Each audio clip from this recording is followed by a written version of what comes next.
This is Extreme Off-Road. The SA Off-Road Championship is proudly brought to you by ABSA.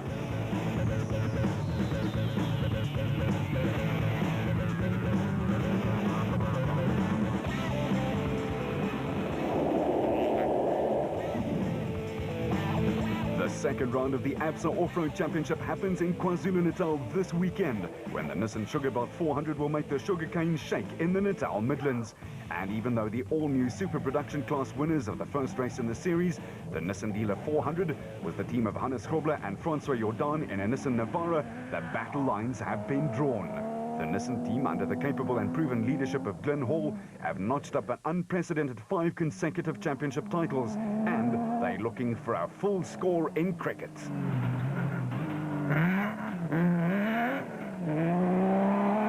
But the lads in red will not have it all their own way in 06. The Ford camp have made all the right noises this year, and so have their cars. After a year sabbatical from the sport, another team of former champions, Neil Woolridge and Kenny Schulthammer, debuted the all-new Ford 4-litered Ranger in Darling, and it impressed all and sundry.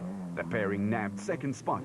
In fact, they were the Ford meat in a Nissan sandwich, with yet another former champ, Duncan Foss, and his navigator, Ralph Pitchford, who was victorious with Alfie Cox last year, taking third. But not only are the boys in the trademark blue and white going well, so is Shamir Varayawa and VZ Van Sale in the second Total Ford Racing Ranger. It's a classic 1-2 for the Ford crew, who are relishing being back in the thick of things. But the SP class is new and thus wide open. No one has preconceived ideas, and the formula is still being tinkered with. The Century Property Development boys have a brand new Nissan Navara in their hands this weekend. In fact, it will be in the fast midst of Mark Corbett and his co-driver Jean Moore, and the Nissan Sugarbelt 400 may just be a very sweet debut for this twosome. In Class D, Toyota drew first blood when reigning Class E champions Chris Visser and Yapi Bardnost flew the Japanese manufacturer's flag high in the Tyco Trucks Hilux 2.7 in the Western Cape's dust and dirt. They look to be in form, but don't write off brothers Hichu and Jaap de Bruin and their Toyota Hilux in the telltale green and red colors of Castrol. They certainly have a score to settle.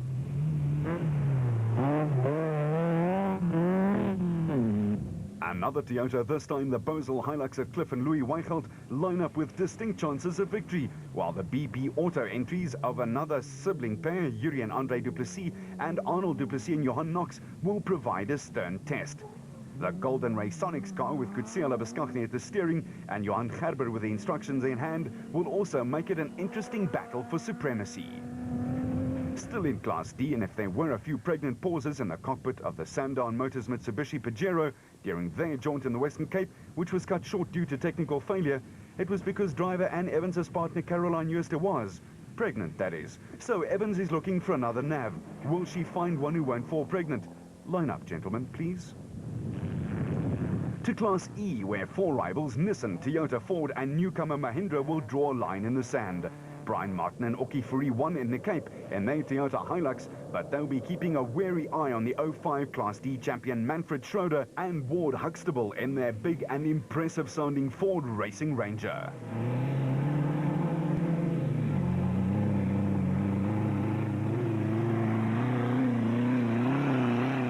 There's backup for the Toyota squad in George and Sharon Barkhuizen, and then there's the newcomers Peter Ruthven and Deval Boshoff, who take their Roacon Toyota Hilux to the start line with high hopes.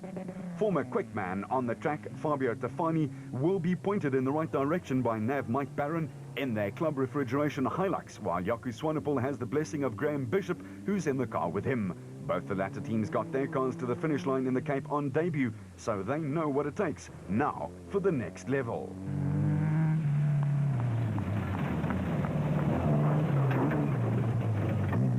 Talking backup, Schroeder and Huxtable share mechanical digs with Rob Gurney and Graham Steinbach and their Ford Ranger, and they also look like a crew with a bright future ahead of them. The Mahindra did not make the cut in Darling, but Doe de Boer and actor Ben Creer will certainly not be role-playing as they try to take the big car to its first finish line just outside Pietermaritzburg and Eston.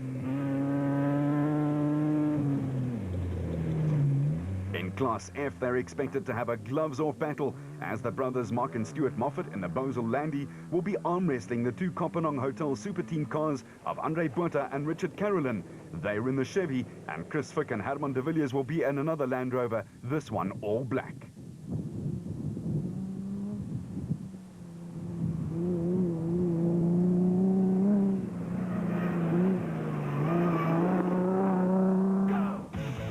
Nissan Sugarbelt 400 is traditionally an exacting, energy-sapping and technical route set in the sugarcane fields of the Natal Midlands. The Darling event was a fine pipe opener for the 2006 season, but now it's time for the one-on-one racing to start, and this is it.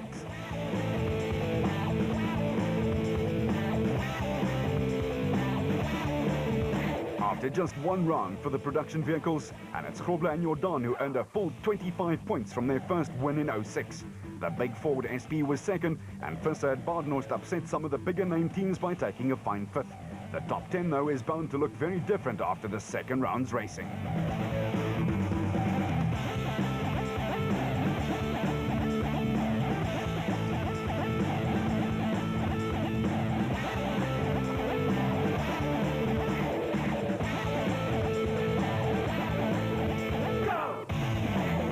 The special vehicles are called that for a reason. They look special, but their drivers are also just a little out of the ordinary.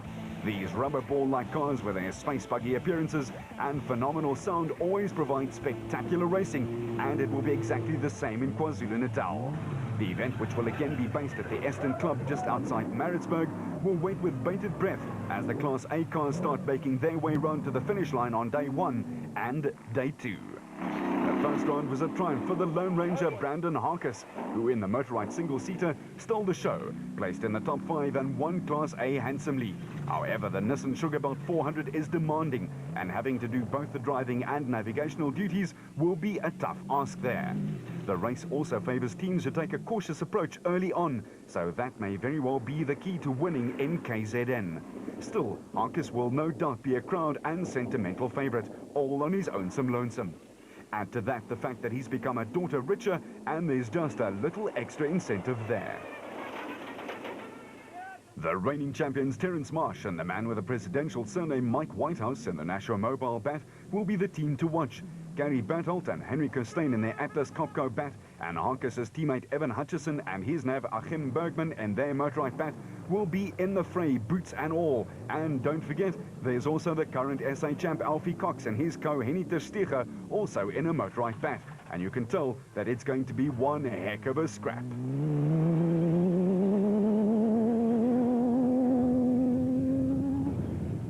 05 title contenders Nick and son Ryan Harper also in a Bat, Rob and Gareth Walk in the Super Pave Chenoweth, and Clint Gibson and Mike Brown in the Absolute Bat all have the credentials to clinch the class win. This threesome all had mechanical trouble in the Cape, but would have refined and reworked things to their satisfaction in the last few weeks.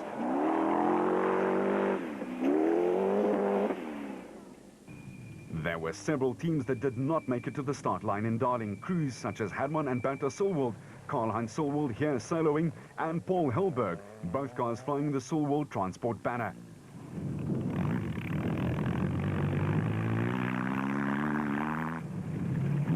Nodis Alberts and Colin Hunter in a brand new Rapsa Bat, as well as John Weir Smith and Jeff Minnett in a Jimco.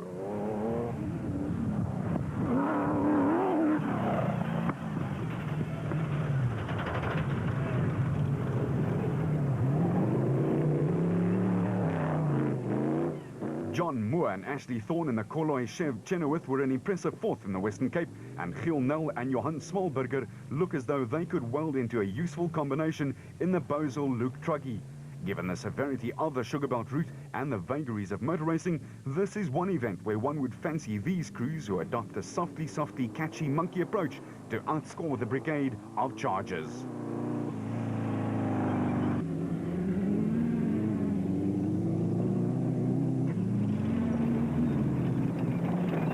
The Class B field is also full of quality entries and should provide for some good racing, with one or two crews out to prove a point after disappointing starts to the season. Former champions Marcus Taylor and Mark de Chalane on home ground in the CLE JRE fall into this category, and they will have a battle on their hands against, for instance, the impressive Western Cape winners Bez Besaidnout and Johan de Bruin in the Adenko Sandmaster.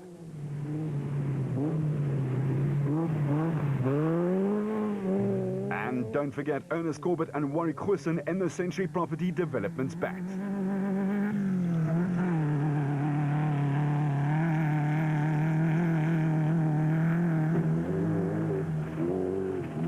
Rudy and Pierre van Graan in the Zarco Light also come into the picture, along with John Thompson and Clinton McNamara in another Zarco, and David White in the Rubicon Truggy. There will be a great deal of interest in the return to racing of the experienced Marius and Tracy van Vieren, who will be out in a Bozel-backed Zarco. As was the case in the Western Cape, where Besaidnout and De Bruyn finished 5th overall, the Class B contingent will be out to upset a few Class A apple carts, and it would come as no surprise to see 3 or 4 of the Class B runners finish in the top 10. Top 10 finishes would also be an incentive for Class S runners, where the crew to beat after an impressive 7th overall on the Nissan Dealer 400 looked to be Archie Rutherford and Craig Doubtfire in the Nashua Mobile Race Co.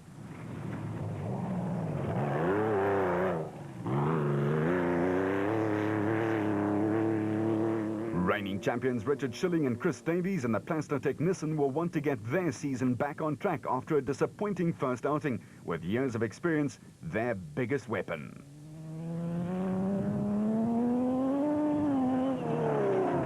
Naeem Mosaji and Nazim Moti and the Tyre Rack Mighty Mag also pose a big threat, with Nick Gosler and George Bowie in the Kopanong Hotel Super Team Race Co completing the numbers in a class that has the potential for some interesting encounters. At this early stage, however, Rutherford and Doubtfire look to be the front runners.